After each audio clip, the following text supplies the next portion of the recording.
Araw po sa ating lahat. Ako po si Binibining Judea Galope mula sa Baitang ng 12 mula sa seksyon ng Wisdom. Narito sa inyong harapan upang itanghal ang kanyang talumpati tungkol sa edukasyon. Mahal ang edukasyon, pero mas mahirap kung wala kang pinag-aralan. Ang pagkakaroon natin ng sapat na edukasyon ay gabay ng sino man tungo sa magandang kinabukasan. Ito ay isang mahalagang bahagi ng ating buhay sapagkat ito ang proseso ng ating pagkatuto kung saan natutuklasan natin ang mga bagong kaalaman, kasanayan at tamang asa na tumutulong sa atin upang maging mabuting mamamayan. Dahil sa uri ng lipunan na ating kinagagalawan ngayon, talo at dihado ang mga taong walang pinag-aralan.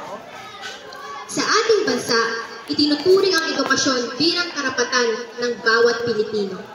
Sa katunayan, nakasaad sa Batas sa Republika bilang 6,635 ang Free Public Secondary Education Act of 1988.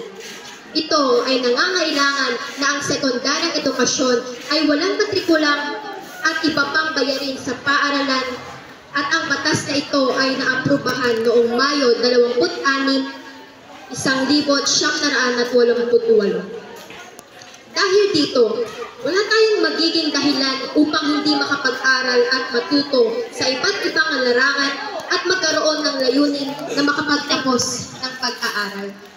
Kung lubos natin isipin, nasa atin ang pagpapasya at pagdedesisyon kung nais na pa talaga nating makapag-aral at magkaroon ng sapat na edukasyon. Dahil edukasyon ang natatanging nating kayamanan. Ang pagkakaroon ng salat at kulang na kaalaman sa maraming bagay ang siyang nagiging balakid upang hindi natin makamtan ang ating mga gustong maabot sa buhay. Ang kawalan ng edukasyon ng isang indibidwal ay mistulang isang kapansanan sa kanyang pagkatao. Mayroon tayong mga naririnig pero hindi natin lubos na naiintindihan. Mayroon tayong nakikita, ngunit hindi natin sadyang nauunawaan. Ganito ang kahihinatnan. Animoy, mga bulag at bingi sa may malinaw na mata at tenga. Ito po ay patunay lamang na talagang napakahirap kung wala kang sapat na kaalaman. Ikaw ay tuturing na salot sa lipunan. Kung magkagayon, paano natin masasabi at may sasakatuparan ang sinabi ng ating bayani si Dr. Jose Rizal na ang kabataan ang pag-asa ng bayan? Dahil kung tayo ang pag-asa ng bayan, tungkulin natin na mag-aral ng mabuti at gamitin ang ating natutunan para sa ikabubuti ng ating komunidad at bansa.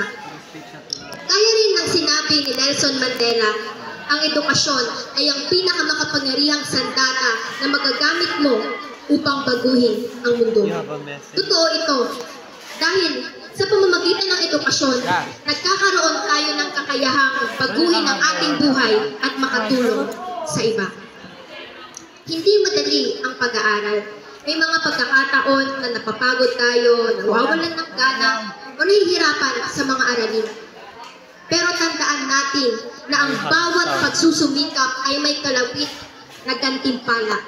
Ang diploma, ang ating pinapangarap ay bunga ng tiyaga at pahalagahan ang pagsasakripisyo. Kaya naman, ikaw, bilang kabataang Pilipino, lagi mo sanang kahalagahan ng edukasyon. Naway, huwag kang magsawang tahakin ang landas tungo sa iyong pangarap.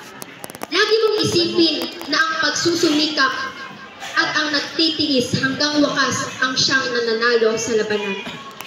Tandaan, sa pamamagitan ng edukasyon, kaya natin baguhin ang mundo. Yun lamang po at maraming salamat.